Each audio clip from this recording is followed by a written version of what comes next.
হরে কৃষ্ণ কৃষ্ণ কৃষ্ণ হরে হরে, হরে রাম রাম রাম হরে হরে। নমস্কার, আমার সকল সনাতনী ভক্তবৃন্দদের শ্রী রাধিকা চ্যানেলের পক্ষ থেকে শর্তিলা একাদশী সম্পর্কিত আরও একটি ভিডিওতে জানাই স্বাগতম। ভক্তবৃন্দ, আজকের এই ভিডিওতে আমি আপনাদের কাছে আলোচনা করব যে শর্তিলা একাদশী 2025, এই শর্তিলা একাদশী 2025 সালে আমরা পালনের দিন ভগবান বিষ্ণুকে কোন কোন ভোগ অর্পণ করব বা কোন কোন ফুল দ্বারা ভগবান বিষ্ণুকে পুজো করলে ভগবান বিষ্ণু সন্তুষ্ট হবেন। এছাড়াও এই শর্তিলা একাদশীর আরেক নাম যেহেতু তিলদা একাদশী, অর্থাৎ এই একাদশী তিথিতে তিল দান করার অনেক বড় মাহাত্ম্য রয়েছে। তাই এই একাদশী তিথিতে তিল দান করার জন্য যে 6টি কাজের তিল আমাদের ব্যবহার করতে হবে বা তিল দ্বারা সম্পন্ন যে 6টি কাজ আমাদের এই একাদশীর দিন অবশ্যই করতে হবে, সেই কাজগুলি কি কি। তাই আমার সকল সনাতনী ভক্তবৃন্দর কাছে অনুরোধ থাকলো অবশ্যই ভিডিওটি স্কিপ না করে পুরোটা দেখুন। আশা করি ভিডিওটি দ্বারা আপনারা উপকৃত হবেন এবং কেউ যদি নতুন হয়ে থাকেন অবশ্যই চ্যানেলটি সাবস্ক্রাইব করে পাশে থাকা বেল আইকনটি প্রেস করবেন, যাতে সমস্ত ধর্মীয় সংক্রান্ত ভিডিও আপনারা অনায়াসেই পেয়ে যেতে পারেন। হরে কৃষ্ণ, রাধে রাধে।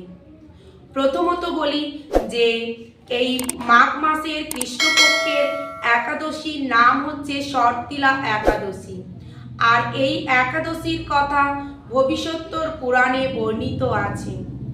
এই একাদশী কোথাও কোথাও আবার তিলদা একাদশী নামে পরিচিত। 2025 সালে এই একাদশী ব্রত পালন করতে হবে 25শে জানুয়ারি আর বাংলার 11ই মাঘ শনিবার। আর এই একাদশী পরের দিন পালন করতে হবে আমাদের 26শে জানুয়ারি বাংলার 12ই মাঘ এবং দিনটি পড়ছে রবিবার। আর এই শর্তিলা একাদশী তিথি শুরু হচ্ছে 24শে জানুয়ারি সকাল 7:25 আর একাদশী তিথি সমাপ্ত হচ্ছে শনিবার বাংলা 11ই মাঘ অর্থাৎ 25শে জানুয়ারি সন্ধে 8:31। আর এই শর্তিলা একাদশীর দিন পদ্মপুরাণ অনুযায়ী বর্ণিত আছে বা ভবিষ্যত্তর পুরাণে বর্ণিত আছে যে এই শর্তিলা একাদশীর দিন ভগবান বিষ্ণু সহ মা লক্ষ্মীর পুজো করতে হয়। আর ভগবান বিষ্ণুকে এই দিন অবশ্যই হলুদ ফুল বা বিভিন্ন রকমের হলুদ ফুল, সাদা ফুল দ্বারা ভগবান বিষ্ণুর অর্চনা করতে হয়।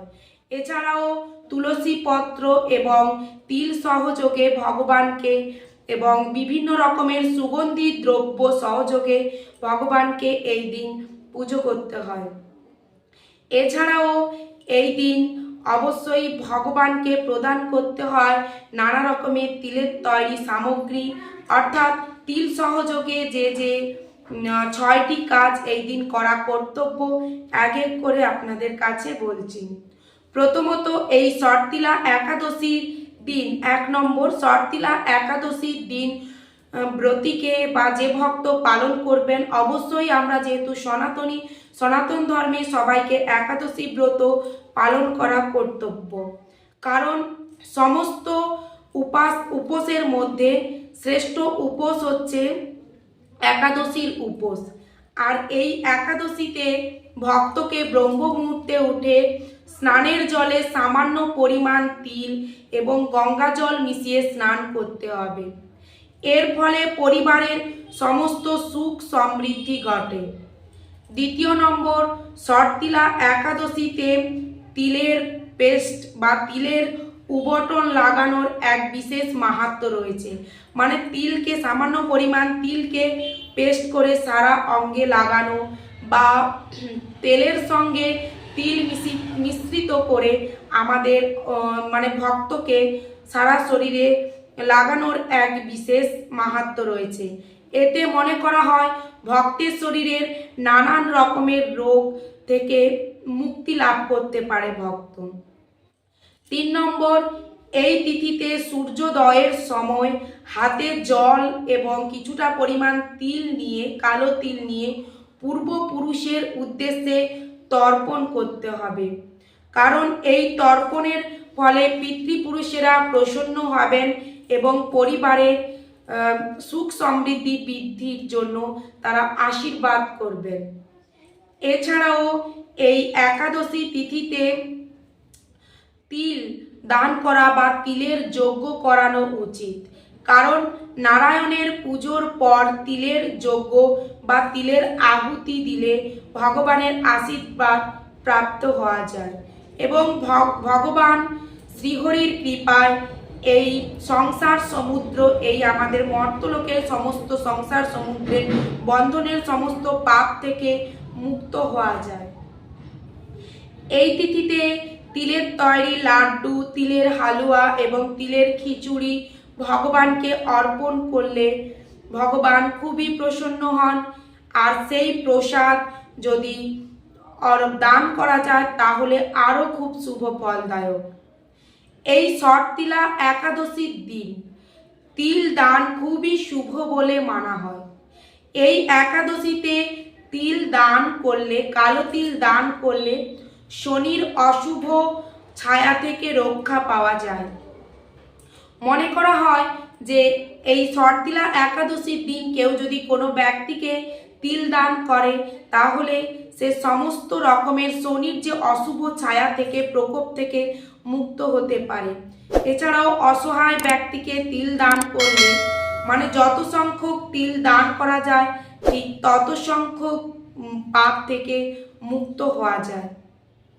অর্থাৎ শর্তিলা একাদশীতে তিলের মাহাত্ম্য প্রখর।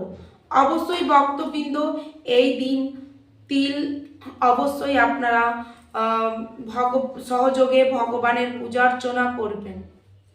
এই দিন অবশ্যই রাতে আমাদেরকে তিল সহযোগে তিল দিয়ে 108 বার ওম নমো ভগবতে বাসুদেবায়, ওম নমো ভগবতে বাসুদেবায়, ওম নমো ভগবতে বাসুদেবায়, এই মন্ত্রটি 108 বার অবশ্যই জপ করবেন।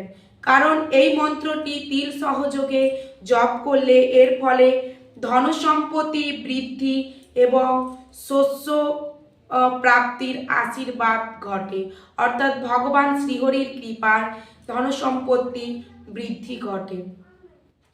আর এই দিন মানে আমরা যে এই একাদশী ব্রত করব, একাদশী ব্রত পালনের সংকল্প মন্ত্র, স্নানের পর যে সংকল্প মন্ত্র পালন করতে হবে তা হচ্ছে একাদশাং নিরাহার স্থিত্বা অহম অপরেহনি ভক্ষ্যামি পুণ্ডরীকাক্ষ শরণম মে ভবচ্যুত।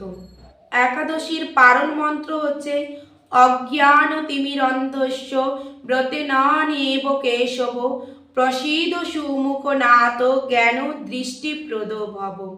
এই মন্ত্রে আপনারা অবশ্যই পালন করবেন। আর একাদশী পালনের দিন পঞ্চশস্য অবশ্যই বর্জন করবেন এবং কি কি খাওয়া প্রয়োজন, কি কি বর্জন করা প্রয়োজন এর পূর্বের ভিডিওতে দেওয়া আছে, অবশ্যই আপনারা দেখে নেবেন। এই একাদশী ব্রত পালন করে ব্যক্তি সমস্ত দারিদ্র দুঃখ থেকে মুক্তি লাভ করে এবং একাদশীর ব্রত কথা শ্রবণ করলে বাজপেয় যজ্ঞের ফল সম্পন্ন হয়। এই ব্রতর প্রভাবে সমস্ত মানসিক শারীরিক সমস্ত দুঃখ থেকে মুক্তি লাভ ঘটে। শর্তিলা একাদশী ব্রত পালন করলে কন্যাদান এবং 1000 বছরের তপস্যা ও যজ্ঞের সমান ফল পাওয়া যায়। হরে কৃষ্ণ, রাধে রাধে। ভিডিওটি যদি ভালো লেগে থাকে প্লিজ একটি লাইক, কমেন্ট, শেয়ার করে এই ক্ষুদ্র চ্যানেলটির পাশে থাকবেন এবং কেউ যদি নতুন হয়ে থাকেন অবশ্যই চ্যানেলটিকে সাবস্ক্রাইব করে এই চ্যানেলটির পাশে থাকবেন। এছাড়াও এই ভিডিওতে আগে পূর্বেই প্রদান করা আছে যে শর্তিলা একাদশী কবে পড়েছে, তিথি কখন শুরু হচ্ছে, কখন সমাপ্ত হচ্ছে, কিভাবে পালন করবেন, বিভিন্ন নিয়ম, ব্রত মাহাত্ম্য কথা।